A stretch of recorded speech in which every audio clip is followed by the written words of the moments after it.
नमस्कार दोस्तों, मेरे चैनल हिंदी की नगरी में आप सभी का स्वागत है। आज की क्लास में हम समझेंगे क्लास 10th कोर्स बी गद्यखंड का एक चैप्टर कारतूस, जिसके लेखक हैं हबीब तनवीर। तो इस वीडियो में हम इस पाठ का सार समझने वाले हैं। आइए वीडियो की शुरुआत करते हैं। सबसे पहले हम इस पाठ का परिचय जानेंगे। तो ये जो पाठ है हमारा, ये कहानी कारतूस एक व्यक्ति वज़ीर अली पर आधारित है। इसमें वज़ीर अली के साहसी कारनामों का वर्णन किया गया है। वज़ीर अली जो कि अवध के नवाब आसिफउद्दौला का पुत्र था और ईस्ट इंडिया कंपनी ने वज़ीर अली का राज्य उसके चाचा को सौंप दिया और उसे राज्य से वंचित कर दिया। ठीक है, यानी कि जब आसिफउद्दौला का देहांत हो गया, उनकी मृत्यु हो गई, तो ईस्ट इंडिया कंपनी ने वज़ीर अली के चाचा को उसका राज्य सौंप दिया और उसे राज्य से वंचित कर दिया। और इसी की वजह से वज़ीर अली अंग्रेज़ों का दुश्मन बन जाता है। तभी से वह अंग्रेज़ों को अपने देश से बाहर निकालना चाहता था। वज़ीर अली जो कि एक साहसी और निडर व्यक्ति था, उसने अकेले ही अंग्रेज़ों के खेमे में जाकर किस तरह से कारतूस प्राप्त की और अपनी वीरता का परिचय दिया, इसी सारी बातों को, इस सारी कहानियों को हम इस पाठ में समझेंगे। तो देखिए, कारतूस पाठ का सार।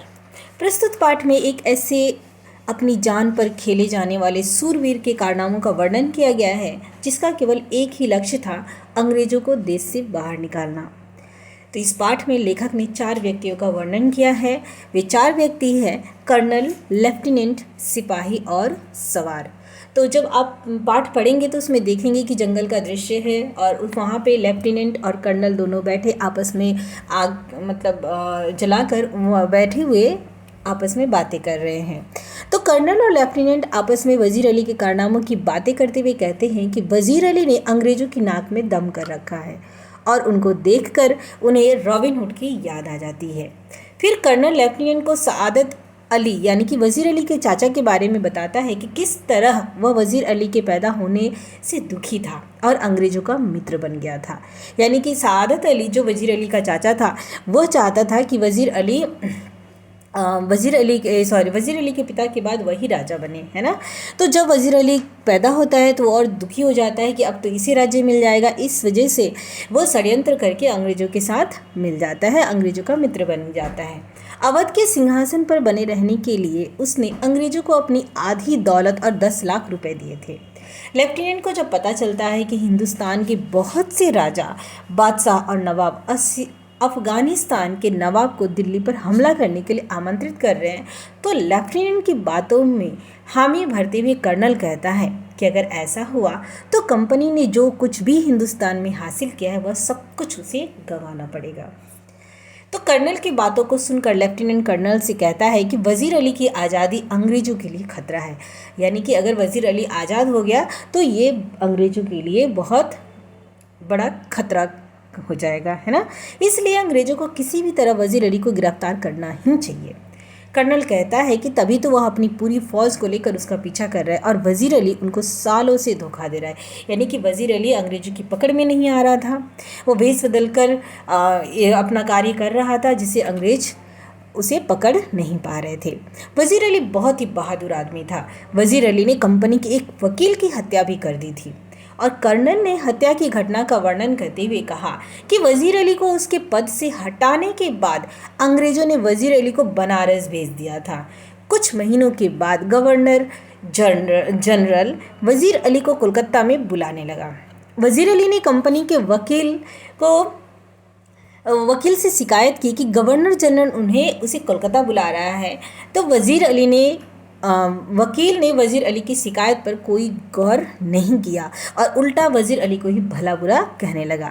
अब इस पे वज़ीर अली क्या करता है, देखिए। वज़ीर अली के दिल में तो पहले से ही अंग्रेज़ों के खिलाफ नफरत कूट कूट के भरी हुई थी। उसने क्या किया कि वकील के इस व्यवहार से वज़ीर अली को बहुत गुस्सा आया और उसने चाकू से वहीं उस वकील की हत्या कर दी। कर्नल लेफ्टिनेंट को समझाता कि वज़ीर अली किसी भी तरह नेपाल पहुंचना चाहता था। अब यहाँ पे कर्नल और लेफ्टिनेंट आपस में बात कर रहे हैं, तो कर्नल लेफ्टिनेंट को समझा रहा है कि किसी भी तरह वो नेपाल पहुंचना चाहता था। वहाँ पहुंचकर उसकी योजना यह थी कि वह अफ़गानिस्तान का हिंदुस्तान पर हमले का इंतज़ार करेगा।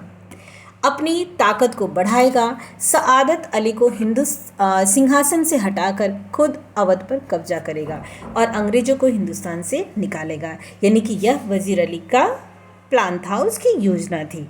अंग्रेजी फौज और नवाब सआदत अली खान के सिपाही बहुत सख्ती से वजीर अली का पीछा कर रहे थे। अंग्रेजी फौज को पूरी जानकारी थी कि वजीर अली जंगलों में कहीं छुपा हुआ है।